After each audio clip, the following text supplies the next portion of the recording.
أعوذ بالله من الشيطان الرجيم بسم الله الرحمن الرحيم رب اشرح لي صدري ويسر لي أمري واحلل عقدة من لساني يفقهوا قولي رب زدني علما رب ارحمهما كما ربياني صغيرا رب اغفر لي ولوالدي وللمؤمنين يوم يقوم الحساب ربنا آتنا في الدنيا حسنة وفي الآخرة حسنة وقنا عذاب النار. السلام علیکم ورحمۃ اللہ وبرکاتہ. میری عزیز ساتھیوں، آپ بہنوں، بچیوں، آج میں ایک نیا ٹاپک لے کر آپ کے پاس آئی ہوں جس میں مسلمانوں پر قرآن مقدس کے 5 حقوق. نمبر 1، قرآن پر ایمان لانا. نمبر 2، قرآن کو پڑھنا، اپنے اوپر لازم کر لینا. نمبر 3، قرآن کی روح کو سمجھنا. نمبر 4، قرآن کے احکامات کی تعلیمات خلوص نیت سے عمل کرنا. اور قرآن کی نمبر 5، تعلیمات کو دوسروں تک پہنچانا. پہلا یہ کہ قرآن پر ایمان لانا، قرآن کے اوپر ایمان لانا. ہم لاتے ہیں، قرآن پر ایمان لاتے ہیں، قرآن پڑھتے ہیں، اور لیکن صرف ایمان کی حد تک. اب قرآن پر عمل کرنا بھی تو ہے نا، اس کو پڑھنا بھی تو ہے نا. عربی زبان کا قرآن ہے، اللہ تعالیٰ نے اللہ کے نبی پہ اتارا، جو ہمارے آخری نبی حضرت محمد صلی اللہ علیہ وآلہ وسلم پر اترا. لیکن اس کی ہر آیت ہمارے اوپر فٹ ہوتی ہے. 6666 آیت میں سے کوئی تو آیت ایسی ہے جو مجھ پر اور آپ کے اوپر فٹ ہوتی ہے، بلکہ میں تو سمجھتی ہوں ہر آیت میرے لیے اتری ہے. ٹھیک ہے، کتنا حکم دیا گیا ہے نماز کا، قرآن کا، زکوٰۃ کا، حج کا، اور جناب پردے کا، بہت ساری چیزوں کا. اس میں سے ہم کتنی چیزوں پر عمل کرتے ہیں؟ ہمیں اپنا جائزہ لینا چاہیے. یہ ہمارا جائزے کی بات ہے کہ میں کس کس چیزوں پر عمل کرتی ہوں. اپنا احتساب آپ خود کر لیں ہم، اس سے پہلے کہ ہمارا حساب لیا جائے. اللہ محاسبنی حسابا یسیرا. پھر قرآن کا پڑھنا اپنے اوپر لازم کرنا، یعنی قرآن کو پڑھنا اپنے اوپر لازم کر لیں. تھوڑا پڑھیں، جتنی آپ کی ہمت ہو، آپ پہلے قرآن کو پڑھیں، پھر اپنے کام اسٹارٹ کریں. اور پڑھتے ہیں، سب پڑھتے ہیں، اور قرآن کو پڑھنا اپنے اوپر لازم کر لیں. یہ نہ سوچیں ابھی نہیں پڑھ رہا ہے تو کل پڑھ لیں گے، کل نہیں پڑھ رہا ہے تو پھر پڑھ لیں گے. پڑھتے تو ہیں ہم روزانہ، ایسا نہ سوچیں، لازم کر لیں. دیکھیں جہاں بات لازم کی آ جاتی ہے تو یہ بالکل وہی مثال ہے کہ کھانا لازم ہے، سونا لازم ہے، کہیں جانا لازم ہے، ہر نیا لباس پہننا لازم ہے، تو قرآن پڑھنا بھی لازم ہے. تو ہمیں قرآن کو پڑھنا اپنے اوپر لازم کرنا. پھر قرآن کی روح کو سمجھنا. نمبر 3، قرآن کی روح کیا ہے؟ قرآن کا مقصد، یعنی کہ قرآن کے مقصد کو سمجھنا. قرآن کی کیا ہم سے کہہ رہا ہے، اس کا مقصد کیا ہے، کتاب کیوں اتری، اللہ نے کتاب کیوں بھیجی، کہ اس کو ہمارے لیے بھیجی، ہمارے نبی پہ آئی، پھر ہم نے اس کو پڑھا اور پھر اس کو مقصد کو نہیں سمجھا. قرآن تو پڑھا لیکن اس کی مقصد کو نہیں سمجھا، اس کی روح، اس کی گہرائی میں نہیں گئے، اس کو ہم نے اپنی زبان میں نہیں پڑھا، تو یہاں ہماری مسٹیک ہے.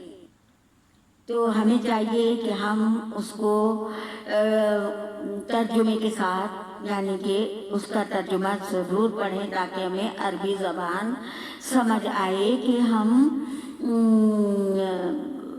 ورنہ وہ تو ہمارے لیے اجنبی ہے، کیونکہ ہمیں عربی نہیں آتی، تو ہمیں اپنی زبان میں پڑھنا ہے.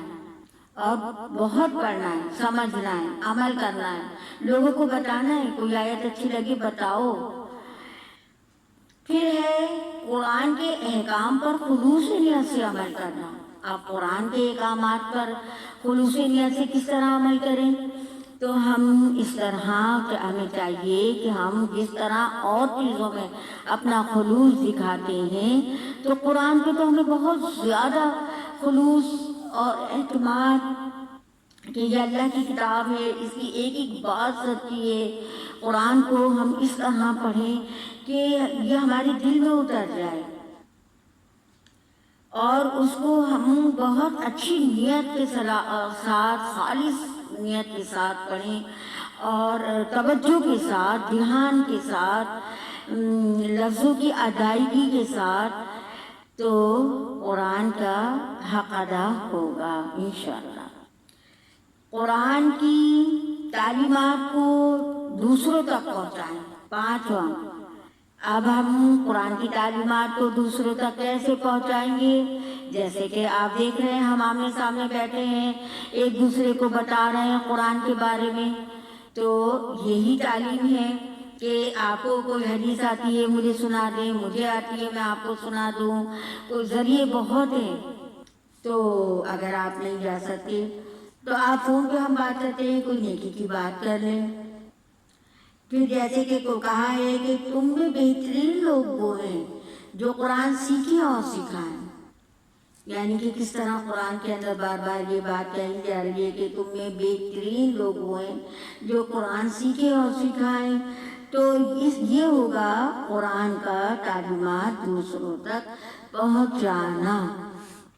ایک بچہ لے لیں، ہر بندہ ایک بچہ لے لے، اس کو پڑھا دے۔ آپ کی ماسی ہے، آپ کے گھر میں کوئی کام کرنے والے ہیں آج کل ہر گھر میں، اس کو ایک لفظ بتا دیں، اس کو ایک دعا بتا دیں، اس کو ایک کھانے کی دعا بتا دیں، گھر سے نکلنے کی دعا بتا دیں، قرآن کی تھوڑا سا سبق دے دیں۔ یہ ہمارا کیا ہوگا کہ قرآن کی تعلیمات دوسروں تک پہنچائیں گے انشاءاللہ تعالی۔ مجھے امید ہے کہ آپ کو یہ سب پتہ چل گیا ہوگا کہ مسلمانوں پر قرآن مقدس کے 5 حقوق کیا ہیں۔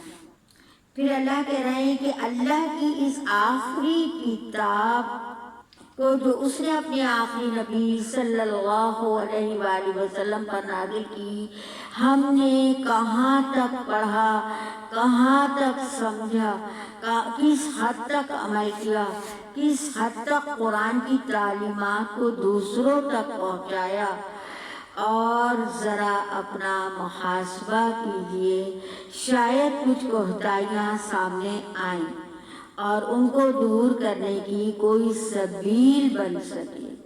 کوتاہیاں تو بہت ہیں، کوتاہیاں تو سب ہمارے سامنے آ جائیں گی جب ہم اللہ کی اس کتاب کو کیا کہتے ہیں اپنے سامنے لے کر آئیں گے اور ہم اس کو پڑھیں گے اور سمجھیں گے، تو ہمارے اندر خود محسوس ہوگا کہ میں اس کے قرآن کے مطابق نہیں چل رہی۔ تو اللہ تعالیٰ آپ کو مجھے قرآن کے مطابق چلنے کی توفیق عطا فرمائے اور ہمارے اس چھوٹے سے کام کو، چھوٹے سے عمل کو قبول فرمائے۔ اللہ تعالیٰ سے یہی دعا ہے۔